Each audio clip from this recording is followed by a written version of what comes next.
This podcast is sponsored by Magic Rock Brewing.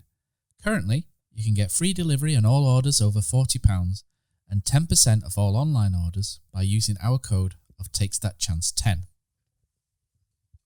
Christopher Schindler has a chance to write his name in Huddersfield Town legend. And he takes that chance!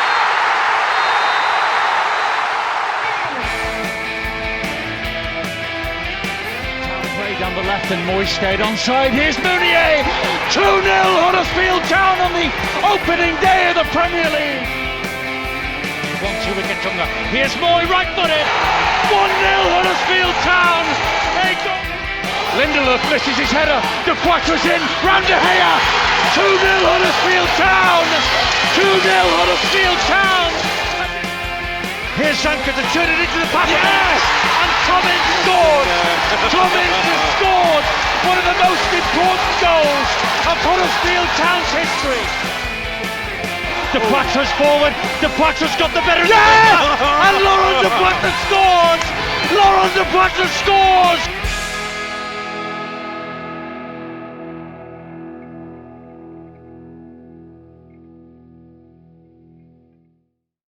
So hello, welcome to the warm-up episode 13.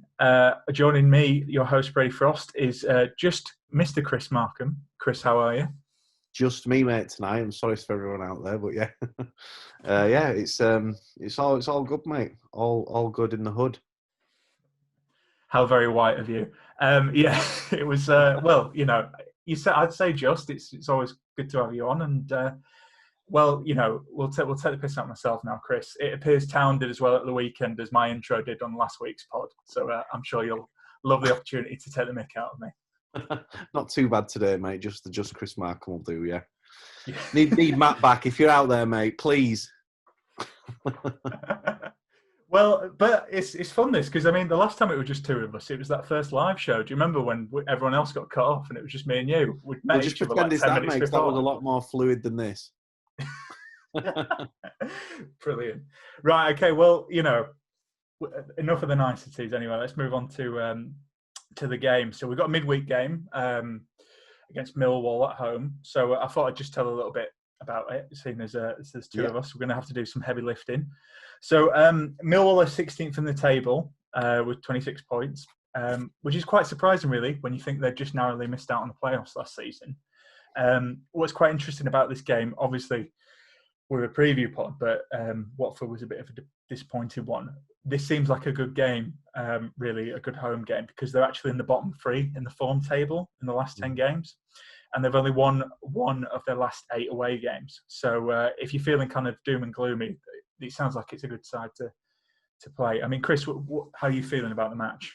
Yeah, I think you're right. It's an interesting one, isn't it? Straight after that Watford game, you know, as you say, one win in the last 12 and like one away win. But if you look at, they've had 5 wins this season. 4 of them have been away from home, and actually they're not doing. If you look at the season as a whole, they're 7th in the away form table. So they've won 4, drawn 4, lost 4. And I do think playing away from home, as that would indicate, probably suits Gary Rowett's style more than anything. So I think it could be one that maybe it is a nice one on paper and obviously our home record, but just with our little injury crisis and a few other bits, it could be an interesting one. Maybe not as straightforward. I think it's going to be low scoring, which maybe not what we want to hear. A nice dour January low scoring game on a Wednesday night. But yeah, I think it's going to be an interesting one.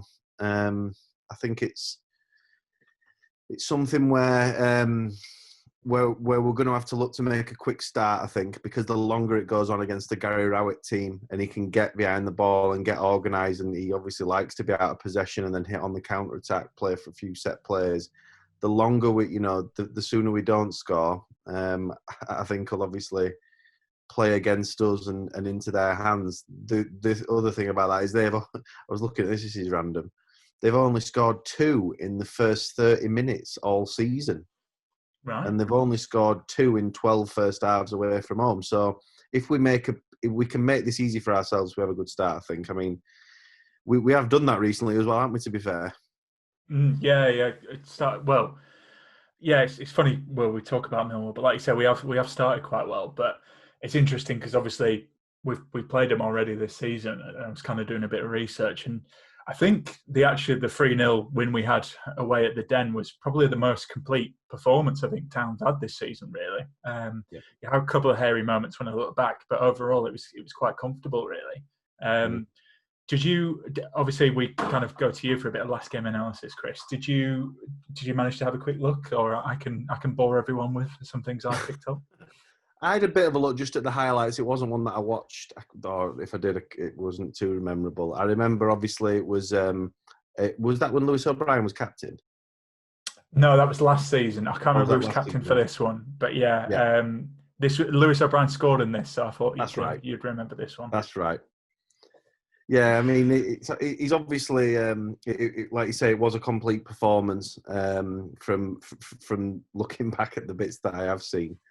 But I think, like I said, it's games like this where that first goal is crucial. And like you said, there's been a few games recently where I know on Saturday as well, just gone when we previewed Watford, we were thinking, who's going to make that first mistake? Who's going to make that first bit of magic? And in the Watford home game that we won, it was them that made the first mistake. In the away game that we lost, it was us that made the first mistake. And I think that's what it's like here. I think you've got in this league, it's so fine. So that, like you said, there were a few hairy moments in that Millwall away game, but we managed to come through them, and we were the team that took the initiative. So I think it'll be pretty much similar to that in this one. But yeah. Yeah, no, absolutely. And I think because there's less of us this week, it's probably worth touching on it a bit more. A couple of things stood out to me. Diakabi actually had quite a good game.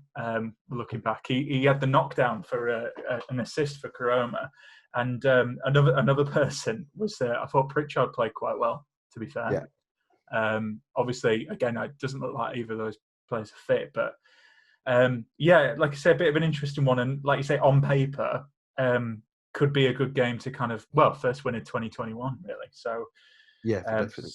So we'll see. I mean, we'll kind of move on to key players for Millwall, really. Is there anyone you think we kind of need to watch out for? I know we've mentioned they've been in a bad run, but like you say, in this league, anything can happen. Yeah, definitely. I think without taking the obvious ones, I think their centre backs are always, when I look at the two centre backs, they've got Cooper and Hutchinson, and they're big, strong, physical lads, and obviously Gary Rowett's team, big, strong, physical, well-organised team. So it's not a surprise. So I think that combative area of the pitch is obviously going to be a bit where could be a long night for Fraser Campbell if he's the one that's being flogged again. And I think though, so from a defensive point of view, it'll be interesting because Millwall are a team, so they've really changed it up this season between 3-4-3 and then 4-4-1-1. And I must admit, if someone says to me a Gary Rowett team, I think of a 4-4-2, 4-4-1-1, being able to be well organised, disciplined, out of shape, two banks of four. Whereas, just don't think I quite see that from them in the 3-4-3, which is interesting. I watched the game back from the weekend against Forest, and you can hear, because there's no fans in, you can hear a lot of what the managers are saying, which is quite interesting. And particularly Rowett, he seemed to be having to do a lot of touchline coaching, getting players up to the ball, and just, especially out of possession, just didn't seem as more assured as he normally maybe is on the touchline. So I think that's an interesting one. So that's probably my out of possession synopsis for them. So yeah, I'd say the centre backs, and then in possession, have you got anyone who stands out for you?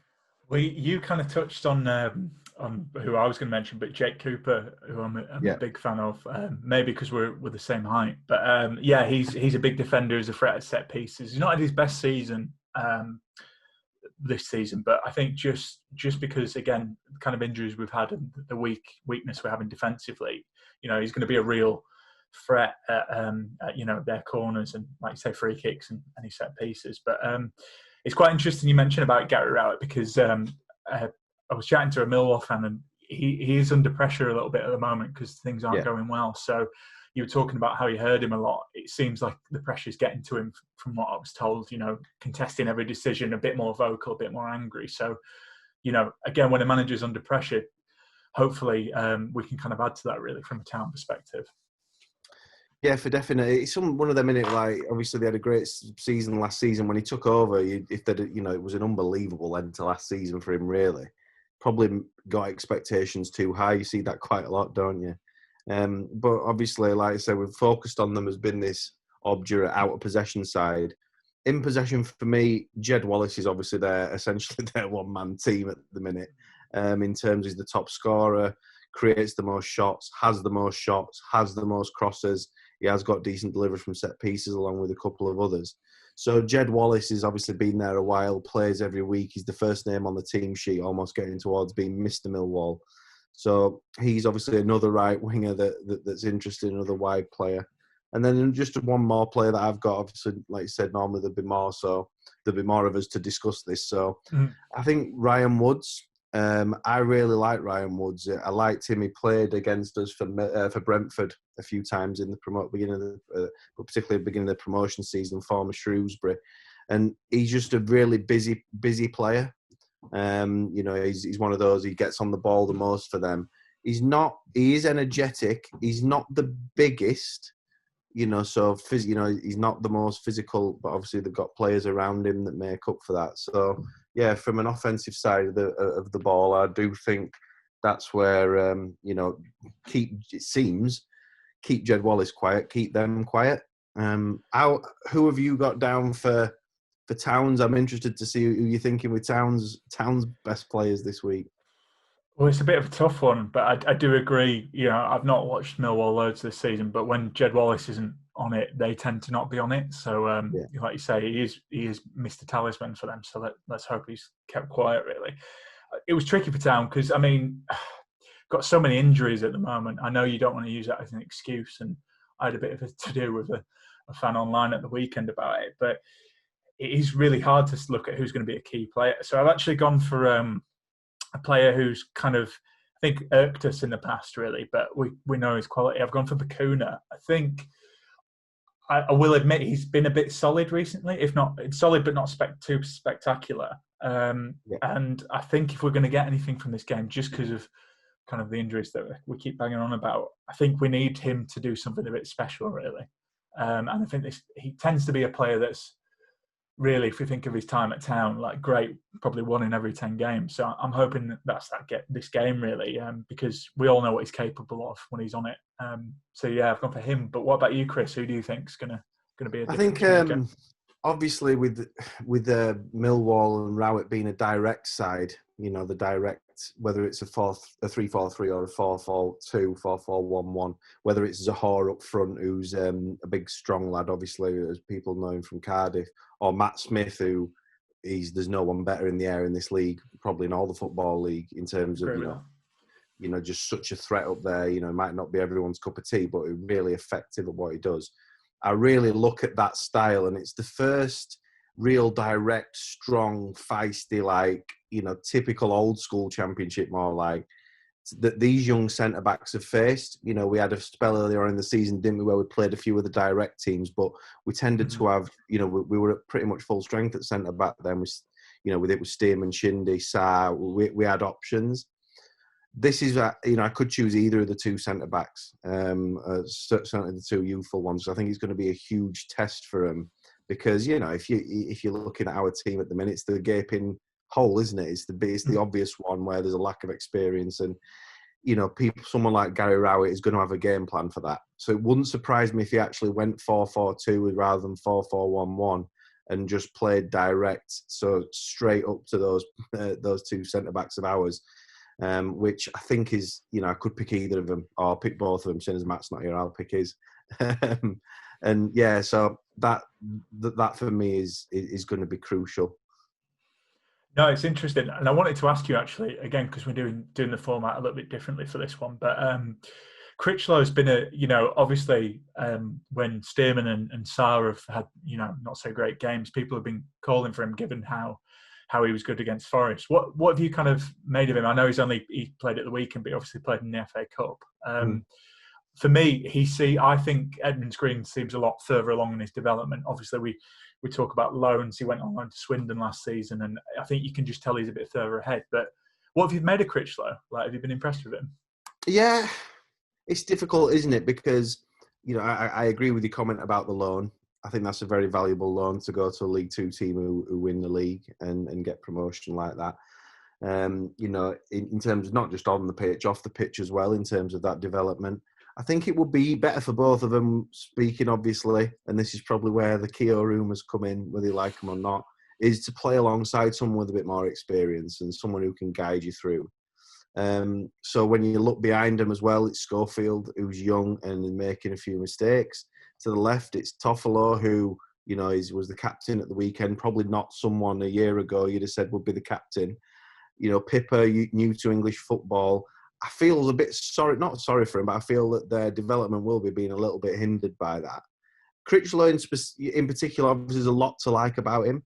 Athletically, he's got massive potential, obviously. And obviously being left-footed or being able to play on that left side really will help him get, left-sided centre-backs are hard to come by. So, yeah, I've been to say the difficult situation that I feel that he's in particular.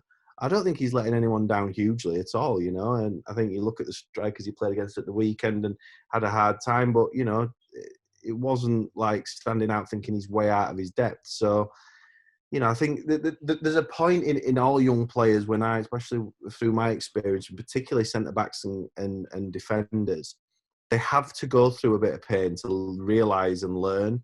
Now, the problem is, that's why I genuinely think, going a bit deeper into it, you don't tend to see as many debuts or easy debuts for defenders because obviously the errors that they make and keepers, they're goals usually. So it's easier to play a young centre mid or a young winger or, even a young fullback. So when you get into centre backs and keepers, it is a little bit more difficult. So, yeah, I think they've done okay, all things considering. I think they're in a difficult situation. What's your take on not just that, but obviously the other lads? Do you think that's a problem going forward, or? I think it's tricky. We looked, obviously, again, we're not really a review podcast, but you look at Schofield's mistake at the weekend, and it's to be expected of a young goalkeeper. But I think as long as they learn from that mistake, and like you say, Schofield making that mistake is going to result in a goal. Whereas, if we played Kieran Phillips, for example, and he fluffs a chance, it's not going to be as costly potentially, or you can't point to that as the reason we lost the game. I think it's fine. I think my issue is, and then again, this is probably more for a wider debate, but I think if the squad was a bit more, if we didn't have so many injuries, and some of these lads could probably do out with going out on a loan and then breaking into the team next season. But, to look at it from a positive perspective, that must be great for them to be getting chances in the first team in the Championship and, getting thrown into, like you say, a high-pressure situation. You're either going to sink or swim, aren't you? So, yeah, I've been impressed with Critchlow. Sorry. He's one of those you want to root for as well, isn't he? So, I'm firmly rooting for him for definite. Definitely. And speaking of rooting for players, we're going to go back to former players now, Chris. Do you like that little segue? That was smooth, wasn't it? Nice, smooth, that slick. Very slick. So slick that I had to mention it, which made it unslick. Yeah, but anyway, it's return. So we're going to go to Return to the Mac. Former Town player. Chris, you'll be amazed to know, as will the listeners, I have not picked a 16-17 playoff player. Can you believe it, mate? I smell a rat. So much wrong. There's got to be a twist in this tale. Well. Do you want to? Should we? Before I'll come to you first, and then I'll reveal mine for a bit of drama. But actually, before I do, Matt did get in touch with us to tell us who his player pick is going to be. And I think he's done this to be a little bit cheeky, but he's gone for Dwayne Holmes. I wonder why, Chris. I wonder why he's picked that player. No comment. He's a cheeky lad, isn't he? Mysterious Matt at the minute. Mysterious Matt being a bit cheeky. So, yeah, interesting. I wonder why he's gone for that. Let's see where he comes out on the poll. Yeah, absolutely. But what about yourself, Chris? Are you going to be equally as mysterious, or are you going to? No, well, I'm going to do my typical thing of going for players who are maybe old, like out, not within the most recent decade, and I'm going to keep up with that. We both mentioned at the beginning the centre backs for Millwall, and I know we've mentioned as well Fraser Campbell, who's, he's really sort of been done exceptionally well with the workload that he's had, and obviously does an extremely selfless job for the team. I just think up front we maybe want that this week, someone who can match it with him a little bit and be a big, strong focal point. So if there is an out ball needed for the centre-backs or want to play a little bit longer over the press or whatever, there is an option to mix it up. So I'm going to go for he had this one of the few players who had two separate spells at the club, one at Leeds Road and then one down at the Mac. Now that player is the one and only Ife Honora. Ife was he's just an absolute tank and obviously a powerhouse. But in that first spell, you know, he from my memory just really like raw and electric. You know, could really get down the sides, but also, you know, deal with that physical aspect of the game. So I think his outlet would maybe take a little bit of, you know, be a strong focal point.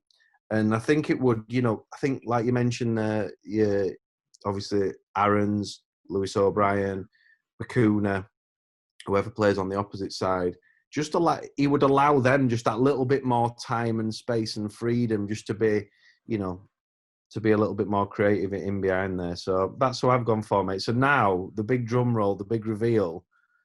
Who is this mystery, not promotion season man? Well, Chris, if I said to you, our carpets are filthy because we've got Novak. Nice, mate. Nice, mate. I've gone for Lee Novak. So I was digging around and I didn't realise, but you know, obviously the playoff final against Sheffield United that season, he got 17 goals, did Lee Novak, which I was quite surprised about in all comps. So I did like him, to be honest, as well. That's kind of when I, you know, was a bit younger and into town, and yeah, I always kind of rated him, and I thought he was a bit underrated. I mean, is he at Bradford now? He's still playing, isn't he? Yeah. Yeah. And the reason I've kind of chosen him for this game, I think. Again, we've talked about how Campbell's not prolific, but I'm not saying Lee Novak was, you know, exactly prolific. But Campbell does a lot of the hard work, and I do wonder if he had someone like Lee Novak, you know, alongside him, maybe we could get a bit more kind of, you know, busyness up front and maybe get some chances off. Because again, you look at the weekend, one shot on target. I think we need someone to have more of a punt at goal. And I've gone for Novak. Nice, mate. I like that one. Obviously, so like I mentioned there about Fraser, so a very selfless player, Lee, but who's so popular in the dressing room as well. And someone who's come from non-league, and you really want them to do well.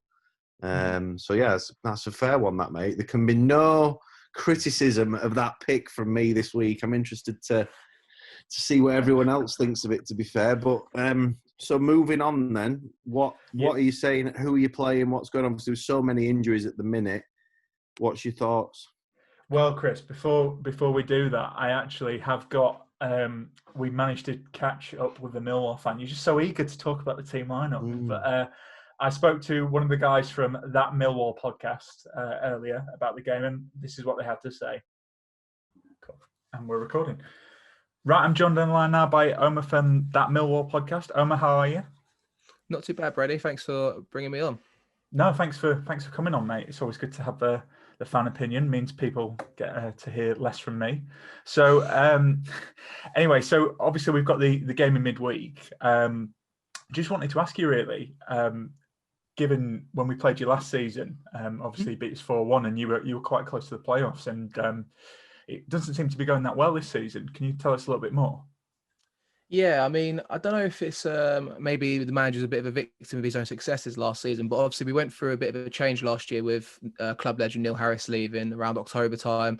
Rowett comes in and we have an immediate sort of bounce, really. I think from October till like at least January time, we was flying. Results we were picking up on the road. It was quite impressive to watch, and he brought in this new staff play. And I think going into this season, I think maybe because of that sort of high, so to speak, maybe there's a lot of pressure and a lot of expectation. And I think this year it's not been great watching, to be honest with you. The last 15 games, I think we've only won one game, and you know, there's a real slump at the minute. So it's kind of, yeah, I mean, we strengthened well. We signed a couple of players like Troy Parrott from Tottenham, players that we thought could come in and like make the difference, score some goals for us. Unfortunately for the manager, we've had a couple of injuries. Parrott came in, got injured. We signed Ken Sahor, who's now going back to West Brom for the moment. He also got injured after a couple of games. So yeah, it's you could say he's been a bit unlucky, but at the same time, just the run of form's not been impressive of late. Yeah, you mentioned the injuries, but just talking about Rowett, is he still kind of popular among the Millwall fans, or is he under quite a lot of pressure at the moment?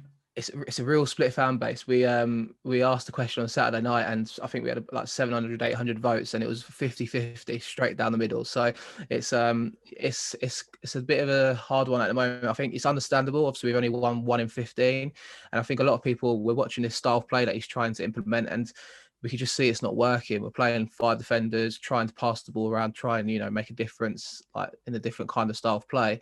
Maybe something Huddersfield have gone through, obviously, since we saw you guys last season to this season. But you could just see there's no effectiveness to it. And I think a lot of people are just kind of losing their patience with it and maybe want a return to a Millwall style of play, quote unquote. But I think by that, we mean just obviously a bit more kind of direct and up and up players, so to speak. Yeah, and I suppose this is a good time to come on to the game in midweek. So what are you kind of expecting from the match? Because, again, just from a Huddersfield perspective, we've got a lot of injuries. So I think it might be a bit of short-term pain at the moment for us. But looking at your form, as you touched on, it kind of looks on paper like a good time to play you guys. But what are you thinking from the game? Yeah, I mean, we're not quite sure if it's something inside the club or inside the squad that's kind of caused us to run a form, but a lot of people, I mean, it's quite a Mill way of looking at it, but we can't see it changing. We think it's going to go from bad to worse, doom to gloom, and I think it doesn't look great at the moment for us. I think if we get some changes to the side, I think we will have to after the Saturday's game where we lost 3-1 to Forest and got turned over by them. By all counts, really. I think there will be changes, and maybe that could be a little bit of a spark and hopefully bring a revival.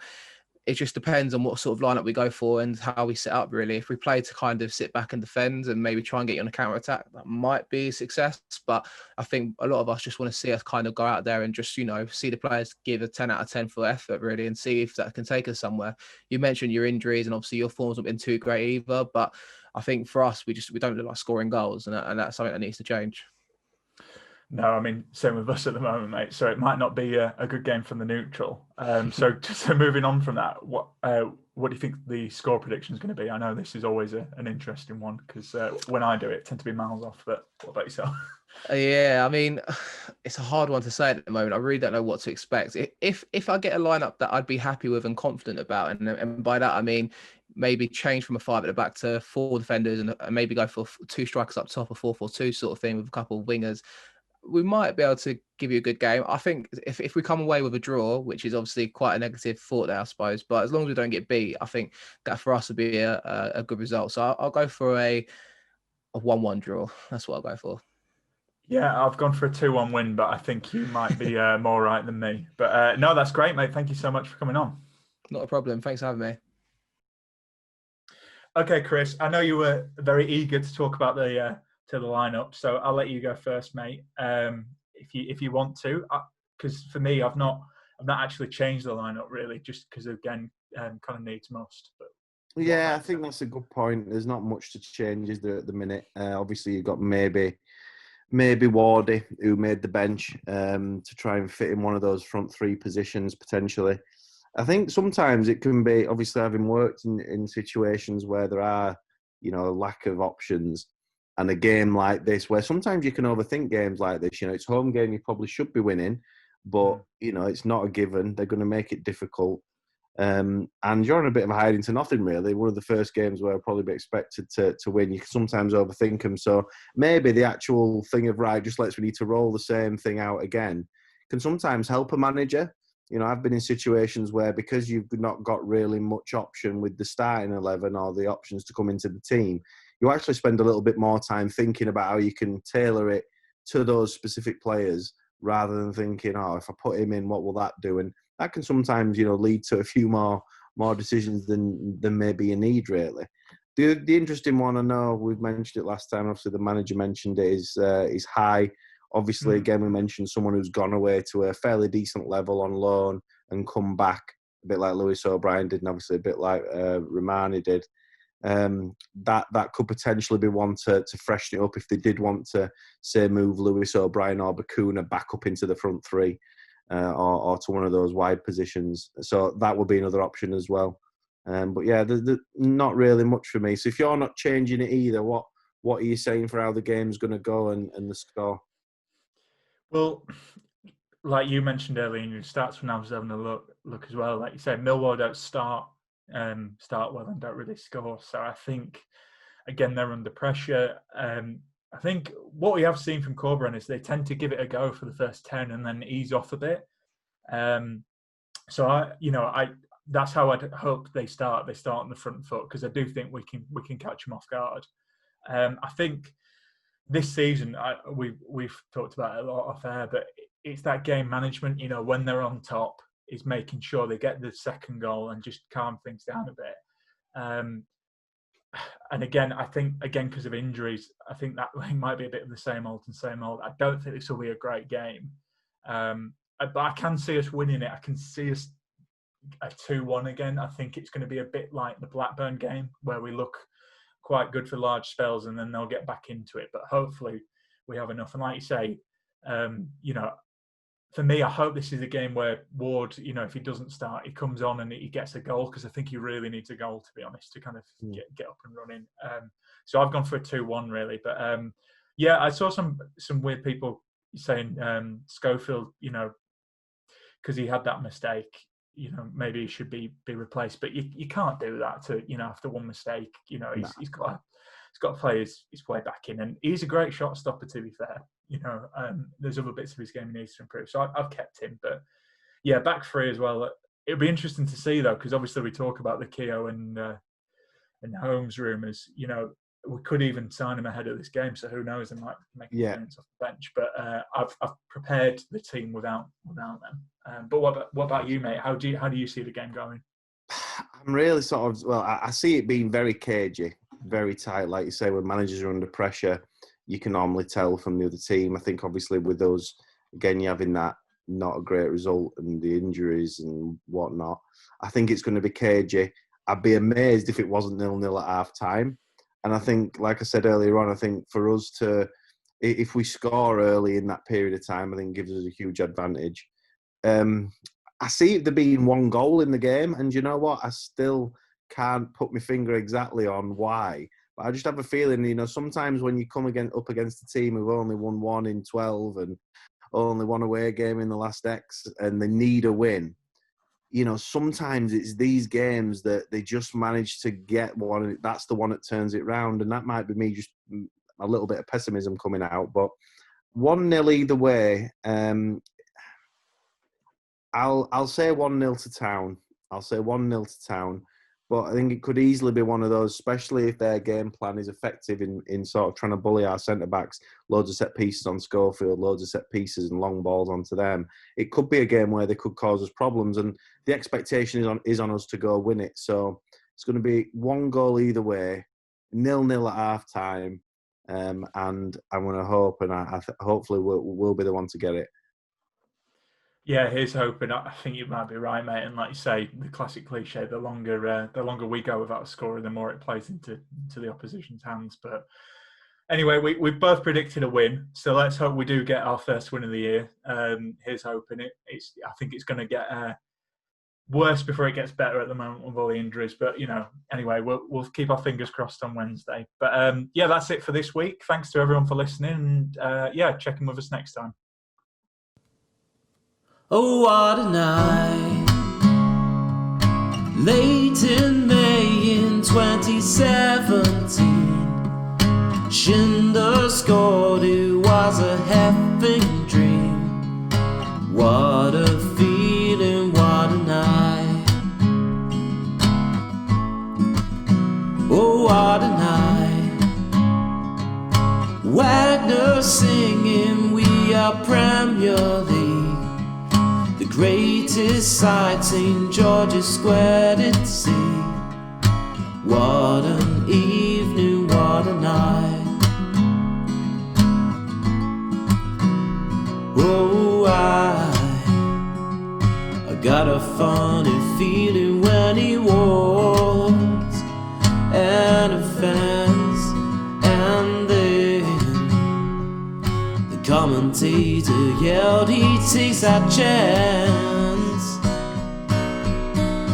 Oh, what a night, lost so safe and mesmerizing me. Low charge and flattened all Chelsea.